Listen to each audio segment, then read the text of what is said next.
আপনাদের স্বাগত জানাই আমি আমার কথা শুনবার জন্যে। বাংলাদেশে সাম্প্রতিক রাজনীতিতে বিশেষ করে দুটো বিশ্ববিদ্যালয়ের ছাত্র সংসদ নির্বাচনের পরে এবং এর ফলাফলের পরে অনেকেই খুব বিভ্রান্ত হয়ে যাচ্ছেন যে আসলে কি হতে যাচ্ছে। কিন্তু আমি যেভাবে দেখি সেটা হচ্ছে যে বিভ্রান্তির এখানে আসলে কোনো সুযোগ নেই। এটাই হওয়ার কথা, এটাই হবার ছিল। এটা হবার ছিল এই কারণে যে বাংলাদেশের রাজনীতিতে অত্যন্ত গুরুত্বপূর্ণ শক্তিগুলো তারা আসলে রাজনীতির চাইতে অন্যদিকে অনেক বেশি মনোযোগী। তারা রাজনীতিটা বোঝার চেষ্টা করেন না, না অভ্যন্তরীণ রাজনীতি, না আঞ্চলিক রাজনীতি, না বিশ্ব রাজনীতি। অনেকেই আমাকে নানাভাবে ট্রল করেন, নানা কথা বলেন, কিন্তু এটা পরিষ্কার করে আমি আবারও বলি যে আমার ব্যক্তিগত কোনো স্বার্থ, কোনো অভিলাষ নেই। আমি রাজনীতির ছাত্র, রাজনীতির সঙ্গে আমার বসবাস, এবং সেই বিবেচনা থেকেই আমি আমার মতো করে রাজনৈতিক বিশ্লেষণটা করি। সবসময় বিশ্লেষণ ঠিক এ কথা আমি দাবি করব না, তবে আমি মনে করি যে আমার কথা অনেক ক্ষেত্রেই মিলেছে, অনেক ক্ষেত্রেই ঠিক। কোনোটা হয়তো সময় মতো মেলেনি, কিন্তু একটা পর্যায়ে গিয়ে সেটা প্রমাণিত হয়েছে। আমি জুলাই আগস্ট অভ্যুত্থানের পর কথা বহুবার বলেছি যে বাংলাদেশে সবচাইতে আগে জরুরি জাতীয় নির্বাচন। আমি বরাবর জাতীয় নির্বাচনের আগে স্থানীয় সরকারের নির্বাচন, ছাত্র সংসদগুলোর নির্বাচন এবং যে কোনো ধরনের নির্বাচন, যে কোনো ট্রেড বডি, প্রফেশনাল বডি নির্বাচনের বিরোধিতা করেছি। এবং আমি একথা বহুবার বলেছি যে যত দ্রুত নির্বাচন হয় বাংলাদেশের জন্যে, বাংলাদেশের গণতন্ত্রের জন্য সেটা কল্যাণকর। কিন্তু আমি চাইলেই তো হবে না, এটা চাইতে হবে যারা নির্বাচন করবেন তাদের। এবং আপনারা লক্ষ্য করেছেন যে বাংলাদেশের রাজনৈতিক দলগুলো, বিভিন্ন রাজনৈতিক দল বিভিন্নভাবে নির্বাচন দিয়েছে। কে কিভাবে কখন তার অবস্থান পরিবর্তন করেছে সেটা আপনাদের সকলেরই কম বেশি জানা। এবং জাতীয় নির্বাচন আগে হলে আজকে যে ফলাফলটা হয়েছে সেটা ভিন্ন রকম হতো বলে আমার ধারণা। এখন কেন এই ফলাফল? অনেকে নির্বাচনে কারচুপির অভিযোগ করতে পারেন, করেছেনও। অনেকে নানা রকমের অভিযোগ করেছেন, তার কিছু কিছু সত্য, কিছু কিছু সত্য রেখে। মূল কথা হচ্ছে যে এটা ঠিক, যারা বিজয়ী হয়েছেন তারাই বিজয়ী হয়েছেন নির্বাচনের মধ্য দিয়ে। এবং এই নির্বাচনের ফলাফল, এই বাস্তবতা মেনে নেওয়া ছাত্র সংগঠনগুলোর জন্য, রাজনৈতিক শক্তিগুলোর জন্য অত্যন্ত জরুরি। এবং এটা বিশ্লেষণ তাদের জন্য জরুরি যে কেন এটা হলো। বাংলাদেশের ইতিহাসে ঢাকা বিশ্ববিদ্যালয়ে ছাত্র শিবির জিতবে এটা কেউ কখনো কল্পনা করেনি। কিন্তু বাস্তবতাটা মানতে হবে যে বাস্তবতা বিএনপি নেতারা বা ছাত্র দলের নেতারা মানতে চাননি। তারা এতটাই মনে করেছেন যে ক্ষমতার কাছাকাছি তারা চলে গেছেন যে তারা বাস্তবকে অস্বীকার করেছেন। আমরা সবাই জানি, এবং এটা বুঝতে কারো অসুবিধার কথা নয়, যে শেখ হাসিনার শাসনামলে বা আওয়ামী লীগের শাসনামলে ছাত্রদল কোনো ক্যাম্পাসে সেই অর্থের সুবিধা করতে পারেনি। তারা ক্যাম্পাসে ছিলই না, আসলে ক্যাম্পাসের বাইরে তাদের থাকতে হয়েছে। তারপরে তো মামলা, গুম, খুন এগুলো ছিল। সংগঠন হিসেবে ছাত্রদল বা ছাত্র দলের সঙ্গে সাধারণ ছাত্রছাত্রীদের সংযোগের কোনো সুযোগ ছিল না। এবং অভ্যুত্থানোত্তর পরিস্থিতিতে ছাত্রদল খুব একটা সুবিধা করতে পারেনি মানে ক্যাম্পাসগুলোতে তারা যে সুসংগঠিত হবে বা পুনর্গঠিত হবে সেই সময় এবং সুযোগও তাদের হাতে খুব একটা ছিল না। নানা অপকর্মের সঙ্গে তাদের যুক্ত হয়ে পড়বার আলোচনা আছে, আমি সেই প্রসঙ্গে হয়তো পরে কথা বলবার চেষ্টা করব। কিন্তু মূল কথাটা হচ্ছে যে সংগঠন হিসেবে নিজেদেরকে, আপনাদের স্মরণ থাকবার কথা যে ঢাকা বিশ্ববিদ্যালয় অভ্যুত্থান পরবর্তী পরিস্থিতিতে তারা একবার পোস্টার লাগাতে গেছিল, তাদের পোস্টার ছিঁড়ে ফেলা হয়েছে। সেটা থেকে বোঝা উচিত ছিল যে আসলে তারা ততটা শক্তিশালী নয়, বা সেখানটা থেকে শিবির বৈষম্য বিরোধী ছাত্র আন্দোলনে যেহেতু তারা একটা হাইপ তুলতে পেরেছে, তারা অনেক বেশি ভোকাল, অনেক বেশি অ্যাক্টিভ ছিল, এবং এই কথা বিভিন্ন মহল থেকে বেরিয়েছে, পত্রপত্রিকার সূত্রে বেরিয়েছে যে ছাত্র শিবিরের একটা ভালো অংশ ছাত্রলীগের মধ্যে বেশ অ্যাক্টিভ ছিল। পরে তাদের কেউ সেটা স্বীকার করেছে, কেউ স্বীকার করেনি, এখন তারা শিবির হিসেবে আবির্ভূত হয়েছে। সো যেভাবেই হোক না কেন, শিবিরের সঙ্গে একটা সম্পর্ক ছাত্রদের তৈরি হয়েছিল। হ্যাঁ, হেলমেট বাহিনী, ছাত্রলীগের সেই হেলমেট বাহিনীর মধ্যে হয়তো তারা ঢুকে পড়েছিল, নিপীড়ন নির্যাতনেরও তারা অংশ ছিল, কিন্তু তারা দৃশ্যমান ছিল, এবং হয়তো আরও অনেক রকমের কৌশল। রাজনীতিটা শুধু জনসমর্থনের উপর নির্ভর করে না, জনসমর্থন গুরুত্বপূর্ণ নিঃসন্দেহে, কিন্তু রাজনীতিতে স্ট্র্যাটেজি, ট্যাকটিক্স এটা একটা কৌশলের ব্যাপার, এবং রাজনীতিতে আরও স্টেক হোল্ডার আছে, তাদেরকেও মাথায় রাখতে হয়। সেখানে আন্তর্জাতিক শক্তি, জাতীয় রাজনীতির কথা বিবেচনা করলে সামরিক বাহিনীকে বিবেচনায় রাখতে হবে, প্রশাসনকে বিবেচনায় রাখতে হবে, সিভিল সোসাইটি, মিডিয়াকে বিবেচনায় রাখতে হবে। বাট ফলাফল কি দাঁড়ালো আমরা সবাই জানি। দেশের সবচেয়ে প্রগতিশীল বিশ্ববিদ্যালয় হিসেবে পরিচিত জাহাঙ্গীরনগর বিশ্ববিদ্যালয় ছাত্র দলের, যদিও তারা বলছেন যে তারা নির্বাচন থেকে সরে গেছেন, কিন্তু এগুলো বলে টলে আসলে লাভ নেই, পরিস্থিতি বুঝেই। এবং আমি ওই বিশ্ববিদ্যালয়ের ছাত্র ছিলাম, আমি ওই জাকসু নির্বাচন করেছি, এবং অনেকেই হয়তো আমার সমবয়সী যারা বা ওই সময় যারা বিশ্ববিদ্যালয়ে পড়েছেন তারা অনেকে হয়তো জানেন যে আমি ওই বিশ্ববিদ্যালয়ে ছাত্র সংসদে ইতিহাসে রেকর্ড পরিমাণ ভোটে বিজয়ী হয়েছিলাম। সো আমার এক ধরনের এই বিশ্ববিদ্যালয় নিয়ে স্পর্শকাতরতা আছে। সামনে যে বিশ্ববিদ্যালয়গুলোতে নির্বাচন হবে সেখানেও ফলাফল মোটামুটিভাবে একই রকম হবে। কিন্তু ইন্টারেস্টিং যে বাস্তবতা, যেমন আমি যখন এনসিপি নিয়ে কথা বলেছি, আমাকে এনসিপির লোকজন বা সমর্থকরা বা ওই দলের সঙ্গে সংশ্লিষ্ট বা তাদের ছাত্র সংগঠনের তারা আমার কথাবার্তা পছন্দ করেননি, আমাকে নিয়ে নানান ট্রল করেছেন। কমেন্টস বক্সে দেখলেই বুঝবেন যে সে আওয়ামী স্টাইলে বট বাহিনী কীভাবে তারা তৈরি করেছেন, যা কেউ কেউ তো বলছে কোনো কোনো দল কোটি কোটি টাকা খরচ করে বট বাহিনী তৈরি করেছেন। তারা আমাকে কী ধরনের ভাষায়, নোংরা ভাষায় কথাবার্তা বলেছেন। যারা অবশ্য নোংরা ভাষায় কথাবার্তা বলেছেন, আমি এর আগে বোধহয় এক দুইবার অনুরোধ করেছে যে তারা দয়া করে তাদের পিতামাতাকে একটু দেখাবেন যে তারা কী ধরনের ভাষা প্রয়োগ করেন। আমি অবশ্যই এগুলো নিয়ে খুব মাইন্ড করি না, কারণ আমি জানি যে এগুলো যারা করেন এগুলোর ফলাফল বা আলটিমেট ফলাফল, এর প্রভাব, প্রতিক্রিয়া তাদের উপরে একসময় না একসময় প্রাকৃতিকভাবেই পড়বে। এটা নিয়ে আমি খুব একটা চিন্তিত নেই। কিন্তু যে কথা আমি বলতে চাইছিলাম যে এনসিপি আসলে, হ্যাঁ আমি এনসিপি সমালোচনা করেছি, বৈষম্যবিরোধী ছাত্র আন্দোলনের সমালোচনা করেছি, এই অর্থে আমি তাদের অবদানকে স্বীকার করেছি অভ্যুত্থানে।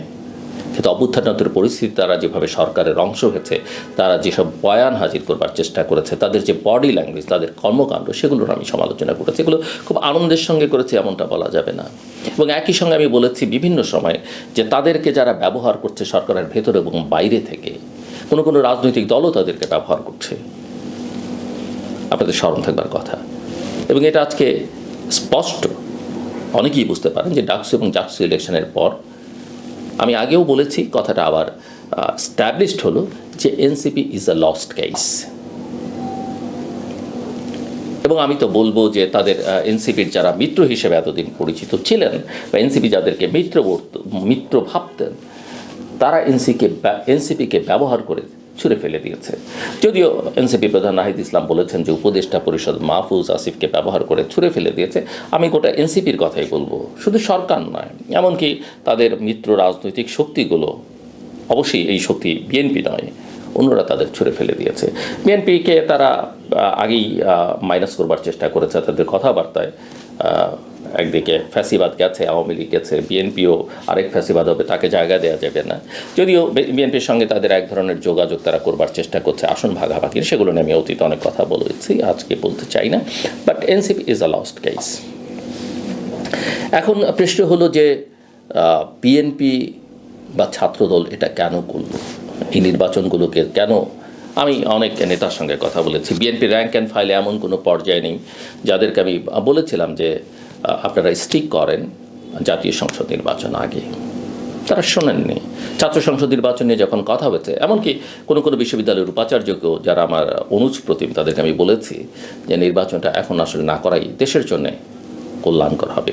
আমি নির্বাচনের পক্ষে, আমি ফেয়ার ইলেকশনের পক্ষে, এবং ফেয়ার ইলেকশনে যে কেউ জিতুক, এনসিপি, জামাত, ইসলামী আন্দোলন, বিএনপি, আওয়ামী লীগ, আমার কোনো প্রবলেম নেই। কিন্তু আমি মনে করি সবাইকে নির্বাচন করতে সুযোগ দেওয়া উচিত এবং ভোটাররা যেন ফ্রিলি ভোট দিতে পারে সেটা নিশ্চিত করা দরকার। বাট বিএনপির এমন একটা ভাব আমি বিএনপির নেতাদের দেখেছি যে তারা জিতবেই। এমনকি অতীতে যারা ডাকসু ইলেকশন করেছেন, ছাত্র দলের হয়ে জিতেছেন, তারাও এমন একটা ভাব করেছেন যে তারা নির্বাচনের পক্ষে, তারা তো জিতবেনই। কিন্তু বোঝা গেছে যে তাদের আসলে কোনো স্থান নেই, কারণ এটা হচ্ছে পলিটিক্স না বোঝার দুর্বলতা। আমি কি খুব বেশি বুঝি না, আমি বুঝি, কিছুটা বুঝি বলতে ধরেন শেখ হাসিনার আমলে শেষের 2-3 বছর যেহেতু আমি অনেক সাফার করেছি এবং আমাকে নানা কারণে ওপেন হতে হয়েছে, এবং যেহেতু দেখেছি যে আমি আমার যেটা বলা উচিত সেটা না বলেও আমি নিজেকে রক্ষা করতে পারছি না, আমি বলবো ওপেন। আমি লিখেছি, আমি তৃতীয় মাত্রায় যতটা সম্ভব অন্য যে কারো চেয়ে সাহসী ভূমিকা রাখার চেষ্টা করেছি। আমি আমার ব্লগে কথা বলেছি, আমি যত ফরেন ডেলিগেটস বাংলাদেশের যারা আমার সঙ্গে কথা বলতে চাইছে বা মিশনগুলো, তাদের সঙ্গে কথা বলেছি, যে কোনো মহল থেকে আমার সঙ্গে কথা বলতে চাইছে, আমি একই সুরে কথা বলেছি, বহু লোক সাক্ষী আছেন। এই সময়টাতে বাংলাদেশ জাতীয়তাবাদী দলের নেতারা আমার সঙ্গে যারা কথা বলেছেন সকল পর্যায়ের, অত্যন্ত গুরুত্বপূর্ণ। আমার কাছে মনে হচ্ছে যে তারা এক ধরনের সবসময় তারা বলতেন যে হ্যাঁ আমরা এটা করে ফেলবো, ওটা করে ফেলবো, এই সরকার এখন হবে, এটা হবে। তারা আসলে শেষ পর্যন্ত কিছু করতে পারেনি, কিন্তু সারা দেশে তাদের সমর্থক গোষ্ঠী আছে, বড় জনসমর্থন ছিল, তারাই সবচেয়ে বেশি সাফার করতে পারে। আমি তাদেরকে যতগুলো বিভিন্ন মহল থেকে, যেহেতু আমি বিভিন্ন জায়গার সঙ্গে যতখানি কানেক্টেড, যারা যে পরামর্শ দিয়েছেন আমি তাদের কাছে সেটা পৌঁছাবার চেষ্টা করেছি। তারা কখনো কোনো অ্যাকশন নেননি। এমনকি শেখ হাসিনার বিদায়ের আগেও আমি যতটা নিশ্চিত করে বলেছি তাদেরকে যে আপনারা পারেন না পারেন, আপনারা করেন না করেন, ওনাকে এই পর্যায়ে যেতে হবে এবং যে কোনোভাবেই যাবেন। আপনারা যদি রাইট পলিটিক্সটা করতে পারেন, ফলাফল আপনাদের ঘরে যাবে, কিন্তু আপনারা যদি না করতে পারেন, ক্রেডিট আপনাদের ঘরে যাবে না। বাট ওনাকে যেতে হবে। বিএনপি এটা খুব আমলে নেয়নি, এবং যে কারণে লক্ষ্য করবেন এই অভ্যুত্থানেও তাদের এত পার্টিসিপেশন থাকবার পরে, তাদের এত স্যাক্রিফাইস থাকবার পরে, একক দল হিসেবে তাদেরই সবচেয়ে নেতাকর্মী বেশি মারা গেছে, কিন্তু এই আন্দোলনের ক্রেডিট তারা নিতে পারেননি। এবং এই যে ধরেন অভ্যুত্থানোত্তর পরিস্থিতিতে আমি বহুবার, অন্য কাউকে সাক্ষী মানবার দরকার নেই, আপনারা যারা নিয়মিত আমার কথা শোনেন, আমি বারবার বলেছি যে নির্বাচন যত বিলম্ব হবে বিএনপি তত লুজ করবে। আপনি লক্ষ্য করে দেখেন ফলাফল কি হতে যাচ্ছে, কি হচ্ছে। আমি ডিসেম্বরের মধ্যে স্ট্রিক করবার কথা বলেছিলাম, এবং ডিসেম্বরের মধ্যে ইলেকশন না হলে নির্বাচন হবে কিনা সেটা নিয়ে আমি প্রশ্ন তুলেছিলাম। এবং আমি এই কথা বহুবার বলেছি যে এই সরকারের অধীনে আসলে বাংলাদেশে নির্বাচন আমি দেখি না, আর যদি সে কোনো নির্বাচন হয়ও সেই নির্বাচন হবে না, এবং সেই নির্বাচন বাংলাদেশের সংকটকে আরও বাড়িয়ে তুলবে। এবং আমি মোটামুটিভাবে যা দেখি, রাষ্ট্রবিজ্ঞানের একজন ছাত্র হিসেবে, রাজনীতির একজন ছাত্র হিসেবে, এবং দেশি বিদেশি রাজনীতির সঙ্গে নিয়মিত সম্পর্কিত থাকবার কারণ আমি দেখি যে বাংলাদেশ আসলে সেদিকেই যাচ্ছে। আমি আসলে ফেব্রুয়ারিতে এই সরকারের অধীনে কোনো ভালো নির্বাচনই দেখি না আসলে। এবং যখন বিএনপি লন্ডন বৈঠকের মাধ্যমে ডিসেম্বর থেকে ফেব্রুয়ারিতে গেল, আমি তো তখনই বলেছি যে বিএনপি ট্র্যাপড, এবং তারেক রহমান বিএনপি নেতা ভালনারেবল। এবং আমি মোটামুটিভাবে শিওর, আসলে মোটামুটিভাবে এটা আমার বুঝতে আর বাকি থাকার কথা নয়, তারই বাকি থাকার কথা নয়, যে মিস্টার তারেক রহমান লন্ডনে থাকবার কারণে দীর্ঘদিন তিনি আসলে মিসগাইডেড এবং মিসলিডেড তার দলের নেতাকর্মীদের দ্বারা। তিনি চেষ্টা করছেন আন্তরিকতা, আমি মনে করি he has been transformed himself a lot, but এবং তার আন্তরিকতা, নিষ্ঠা, কোনো অভাব আমি দেখি না। কিন্তু যে শক্তি নিয়ে তিনি চলতে চাইছেন, বা যাদেরকে তিনি কাছাকাছি রাখছেন, এদের দিয়ে তিনি কতখানি সফল হবেন সেটা নিয়ে আমার যথেষ্ট সংশয় আছে। একদম তার ব্যক্তিগত লোকজন যারা স্টাফ তাদের থেকে শুরু করে তার দল, তার নির্বাহী স্ট্যান্ডিং কমিটি, তার কেন্দ্রীয় কমিটি থেকে শুরু করে আমার এটা ধারণা বিএনপি ইতিমধ্যেই তার ইমেজ যথেষ্ট ক্ষতিগ্রস্ত করেছে। চাঁদাবাজি, দখলবাজি, হাট বাজার দখল, এর কিছুটা প্রোপাগান্ডাও আছে প্রতিপক্ষ প্রতিদ্বন্দ্বীদের কাছ থেকে, কিছুটা বাস্তব সত্য, এবং মানুষ এটা মনেও করতে শুরু করেছে যে আওয়ামী লীগকে দেখেছি, বিএনপিকে দেখেছি, লেটস ট্রাই, অন্যদের দেখি। এবং এটাই হচ্ছে সবচেয়ে বিপদের জায়গা, যেটা বিএনপি নেতৃত্ব আসলে বুঝতে পারছেন না। বিছানায় শুয়ে থাকা নেতৃবৃন্দ এখনও স্ট্যান্ডিং কমিটিতে, এদের দিয়ে কী হবে আমি জানি না। এবং আপনার ব্যক্তিগত কর্মকর্তারা যখন রাজনৈতিক ক্ষেত্রে প্রভাবশালী হয়ে যায়, তখন সেই রাজনীতিও আসলে বিপদগ্রস্ত, ক্ষতিগ্রস্ত হয়। এবং আন্তর্জাতিকভাবেও বিএনপির সংযোগ সম্পর্ক আমি খুব একটা দেখি না, খুব যে ভালো কিছু তারা করতে পারছেন। এবং অনেক ক্ষেত্রেই আমার মনে হয় যে মিস্টার তারেক রহমানকে নেতৃবৃন্দ অন্যান্য সবসময় একটা রোজি পিকচার দেখিয়েছেন, এবং পিকচারটা যে আসলে রোজি নয়, গ্রাউন্ড রিয়ালিটিটা কী সেটা তাকে তারা বোঝাননি, কমিউনিকেট করেননি। করলে হয়তো তিনি তার স্ট্র্যাটেজিটা নতুনভাবে করতে পারতেন। বিএনপি চেয়ারপারসন বাংলাদেশের রাজনীতিতে সবচেয়ে প্রভাবশালী, সম্ভবত সবচেয়ে শ্রদ্ধাভাজন মানুষ, কিন্তু এটাও মানতে হবে যে তিনি শারীরিকভাবে খুব একটা সক্ষম নয়। আমি একথা বহুবার বলেছি যে তিনি হচ্ছে একটা প্রতীক, এবং তাকে বিএনপির আসলে ব্যবহার করা উচিত। কিন্তু এটা বোঝা যাচ্ছে যে তিনি আসলে খুব বেশি কথাবার্তা বলতে পারছেন না হয়তো। এবং সেই রিয়ালিটি মেনে এটা মানতে হবে যে দল, ব্যক্তি, সব কিছুর ঊর্ধ্বে কিন্তু মানুষ, 18 কোটি মানুষ বা 20 কোটি মানুষ এই দেশের, তাদের জীবন ভাগ্য যখন রাজনীতিকদের উপরে নির্ভর করে, রাজনীতিতে সঠিক সময়ে সঠিক সিদ্ধান্ত না নিতে পারলে তার খেসারত কিন্তু শুধু ব্যক্তি বা দলদের না, নেতাদের না, গোটা দেশের মানুষকে দিতে হয়। সো বিএনপি যতটা মনে করছে যে তাদের হাতে সব কিছু, তাদের হাতে আসলে আর সব কিছু নেই। এবার আসেন আওয়ামী লীগের কথা বলি। আমার যেহেতু কোনো দলের সঙ্গে সম্পর্ক নেই, কোনো দলের প্রতি, আওয়ামী লীগ একই 15 বছর ক্ষমতায় থেকে দলটা শেষ হয়ে গেছে। কারণ শেখ হাসিনা নির্ভর করেছিলেন প্রশাসনের উপরে, সামরিক বাহিনীর উপরে, পুলিশের উপরে, তিনি দলটাকে করেননি। আমার বেশ কয়েকবার আপনারা কেউ জানেন, বিভিন্ন সময় আমি নিজেও বলেছি যে উনি আমাকে পছন্দ করতেন না, কিন্তু কোনো কারণে হয়তো মনে করতেন, আমি যখনই যোগাযোগ কথা বলতে চেয়েছি বা ওনার যখন দরকার হচ্ছে ডেকেছে, আমি গিয়েছি।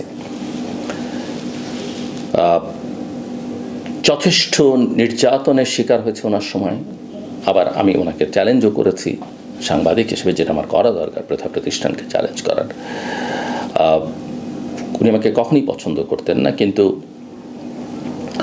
হয়তো একেবারে শেষ করে দেননি এই কারণে যে যেহেতু রাজনৈতিক পরিবারের একজন মানুষ তিনি হয়তো বুঝেছিলেন যে ন্যায় কথাটা বলছি আমি, ভবিষ্যতেও বলবো।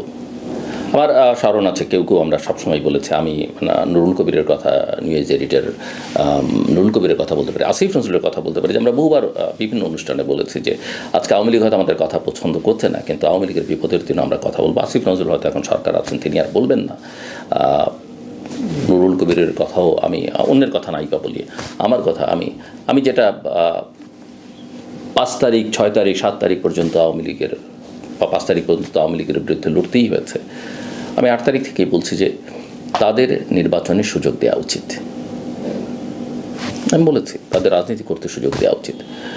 মানুষকে সিদ্ধান্ত দিতে হবে যে মানুষদের অভ্যুত্থানের মধ্য দিয়ে মানুষ তাদেরকে বিদায় করেছে। এখন রাজনীতিতে তারা কতখানি থাকবে না, সেটা ভোটের মাধ্যমে মানুষ বিচার করবে, কারণ সেটাই হচ্ছে আনুষ্ঠানিক প্রক্রিয়া, স্বীকৃত পন্থা। তো এই শেখ হাসিনাকে একবার কথা বলার সময় আমি বলেছিলাম যে আপনার দল কিন্তু শেষ হয়ে যাচ্ছে, আপনি কিন্তু দলের দিকে নজর দিচ্ছেন না। এবং তিনি তখন আমাকে ওই একই স্টাইল, বিএনপির স্টাইলে, যে না, এরা অনেক সাফার করেছে, লেট দেম এনজয়, এরা এখন ঘুমিয়ে থাকুক, সময় মতো জেগে উঠবে। কিন্তু আওয়ামী লীগ যে জেগে উঠতে পারছে না, সেটা কিন্তু প্রমাণিত সত্য। এবং আওয়ামী লীগের অনেক নেতা সেই সময়ও, আমি অনেককে বলেছি, অনেকে স্বীকারও করবেন যে আমি তাদের পরিণতিটা কী হতে যাচ্ছে বহুবার তাদেরকে বলেছি, অনেককে। এবং যারা তাদের কেউ হয়তো শুনছে না, এখনও তার কেউ আমার সঙ্গে বিভিন্ন সময় কথা বলেন, আমি কিন্তু এই কথাগুলো তাদের বলেছি যে তাদের একটা করুণ পরিণতির দিকে তারা যাচ্ছেন। অনেকেই মনে করেন যে আমি বোধহয় জামাতের ব্যাপারে বেশি নেতিবাচক। কোনো দলের ব্যাপারে আমি খুব বেশি নেতিবাচক না, আবার খুব বেশি ইতিবাচক না। অনেকে বলেন যে আমি পদে বিএনপি সমর্থক, একদমই না। বিএনপির কথা আমি বিভিন্ন সময় এই কারণে বলেছি যে পরিবর্তিত পরিস্থিতিতে একটা বড় দল হিসেবে এবং মধ্যপন্থা রাজনীতি হিসেবে গণতন্ত্রের জন্য বিএনপি হচ্ছে এখন সম্ভাবনা। তারা সেটা কাজে লাগাতে পারবে কিনা, ডেলিভার করতে পারবে কিনা, দ্যাটস আপ টু দেম। কিন্তু সেটা তারা পারছেন বলে মনে হয় না। আওয়ামী লীগের কথা তো আমি বললামই, আওয়ামী লীগের কথা শুনেনি। জামায়াত ইসলামী যারা মনে করেন হ্যাঁ আমি লজিক্যাল একই সঙ্গে ইডিওলজিটাও চর্চা করবার চেষ্টা করি। আদর্শটাকে আমি মধ্যপন্থার উদার গণতান্ত্রিক রাজনীতিতে বিশ্বাস করি। সো জামায়াতের রাজনীতি আমার রাজনীতি নয়। আমি রাজনৈতিক দল করি না, আমি আমার রাজনৈতিক বিশ্বাসের কথা বলছি। আমি একসময় বামপন্থার রাজনীতির সঙ্গে যুক্ত ছিলাম। আমি আমার ছাত্র জীবনেই সেই রাজনীতি ছেড়ে দিয়েছি। আমার কাছে মনে হচ্ছে ওটাও আমার রাজনীতি নয়, এবং রাজনৈতিক দল করা আমার কাজ নয়। That's not my cup of tea. কিন্তু জামাতকে যখন অন্যায়ভাবে নিষিদ্ধ করা হয়েছে বা জামাতের নেতাদের কর্মীদের উপরে অন্যায় আচরণ করা হয়েছে, আমি কিন্তু সব জায়গায় তার বিরোধিতা করেছি। প্রচুর সাক্ষী আছে। এবং জামাতের যে সবচেয়ে গুরুত্বপূর্ণ এক সময়কার নেতারা, যাদের অনেকেই মৃত্যুদণ্ডে দণ্ডিত হয়েছেন, আমার সঙ্গে তাদের সম্পর্ক ছিল। তাদের কেউ কেউ আমার অনুষ্ঠানে এসছেন, তারা আমার পারিবারিক অনুষ্ঠানে এসছেন। আবার যদিও তখন অনেক সময় অনেকে আওয়ামী লীগের সময় বলতেন আমাকে বিএনপি জামাত বা জামাত হিসেবে রাজাকার বলা হতো, কিন্তু আমার পারিবারিক অনুষ্ঠানেই জামাত নেতা আওয়ামী লীগ নেতারা পাশাপাশি বসে খেয়েছেন। সেই ছবি ভিডিও সবই আছে।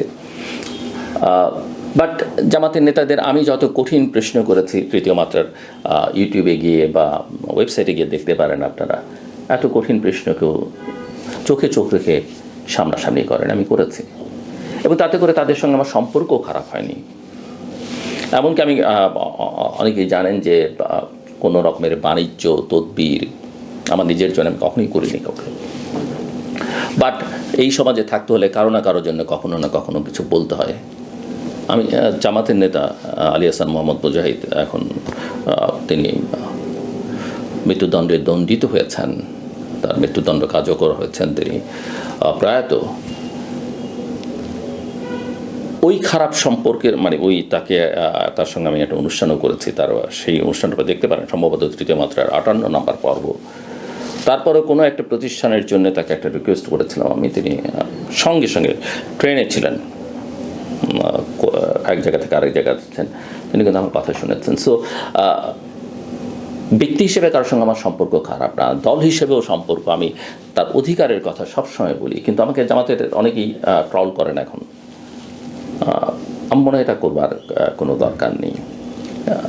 এনসিপির সমর্থকরা অনেক কিছু করেছেন, কিন্তু প্রমাণিত হয়েছে যে এনসিপি আসলে এগুলো না করে যদি রাজনীতিটা করতো, তাহলে আজকে এনসিপির নেতাদের এই পরিণতি হয় না। সো জামাতকেও বুঝতে হবে যে তার বিরোধিতা করা মানেই, বা বিএনপির বিরোধিতা করা মানেই, বা আওয়ামী লীগের বিরোধিতা করা মানেই শত্রুতা না, বরং বিরোধিতাকে আমাদের মতো যারা সাংবাদিক বা যারা গবেষণা প্রতিষ্ঠানের সঙ্গে কাজ করেন, তাদের সমালোচনাটাকে ইতিবাচকভাবে বিবেচনা করা দরকার।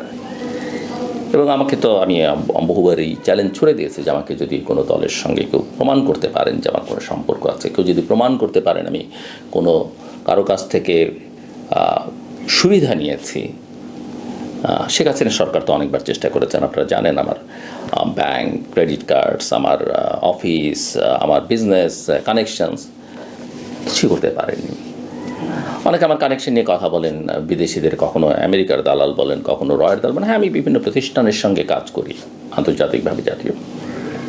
কিন্তু ন্যায্যতার ভিত্তিতে অত্যন্ত ট্রান্সপারেন্ট যা করি সেটা আমাদের ওয়েবসাইটগুলোতে দেওয়া আছে। কেউ কেউ বলেন আমি রয়ের দালাল। সাম্প্রতিককালে কোনো ভিডিওতে দেখাচ্ছে যে আমি আওয়ামী লীগের দোসর। যারা বলেন তারা আমার মতো সাফার করেছেন কিনা আমি জানি না।